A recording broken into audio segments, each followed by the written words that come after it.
తుఫాను పాడైపోను రైతుల గండానే మోపైనట్టున్నదులా పాపం రైతుల గోసలు ఒక్కో జాగల ఒక్కో తీరు చిన్నగా లేవల్ల ఏ రైతు ముఖంలో కూడా నెత్తురు లేదు. ఏ రైతును మందలిచ్చినా కండ్లల్లా దుఃఖమే తప్ప ఇంకో మాట లేదు.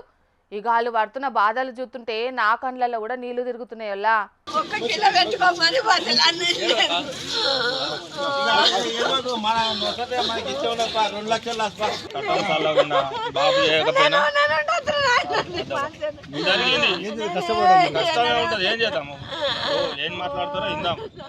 అయ్యో అవ్వా, ఊకో తల్లి ఊకో.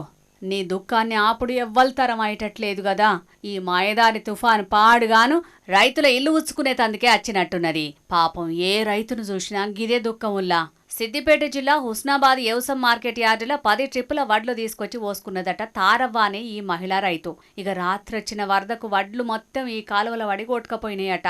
ఆరుగాలం కట్టబడ్డ పంట మొత్తం ఒకటే రాత్రి మాయమయ్యేటాళ్లకు ఈ అవ్వకు దుఃఖం ఆగలేదు. జిల్లా కలెక్టర్ హైమావతి మేడం అధికారులను తీసుకొనొచ్చి నష్టపోయిన రైతులకు న్యాయం చేస్తారని చెప్తే ఆమె కాళ్ల మీద పడి గిట్ల గోడల్లో పోసుకున్నది. ఇక చూసి ఆడునోళ్ళందరూ కూడా చాలా మంది కళ్ళల్లో నీళ్లు తీసుకున్నారు.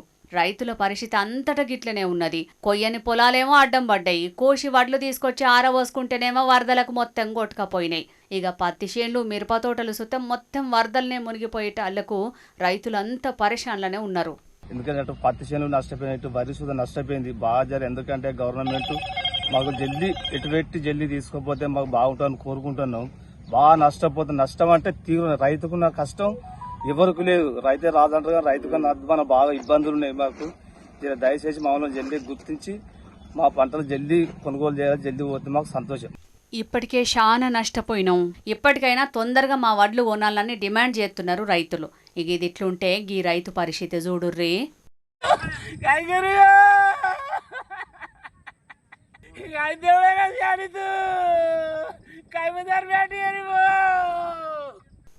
అయ్యో దేవా, షెట్టంత మనిషి కూడా చిన్న పిల్లగాని లెక్కన ఏడుతున్నాడు కదా. పాపం కడుపులో ఎంత బాధ ఉంటే గీ తీరుగా దుఃఖపడతాడు చెప్పుర్రి. నాగర్ కర్నూలు జిల్లా అచ్చంపేట మండలం దుబ్బతండాలుండే ముడావత్ బికియా అనే ఈ రైతన్న 4 ఆవులను షేన్ల గట్టెత్తే 2 జీవిడిచినాయట. ఇంకో 2 వరదల కొట్టుకపోయినాయట.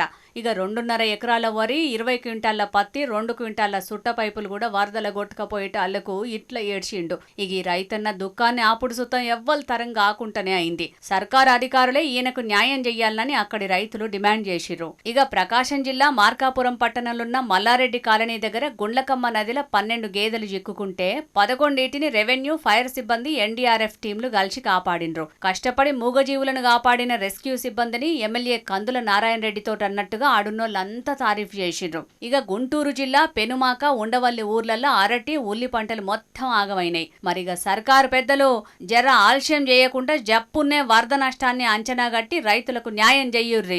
లేకుంటే రైతుల పరిస్థితి ఇంకా అధ్వాన్నమే అవుతుంది. కాబట్టి చూసుకోర్రి మరి.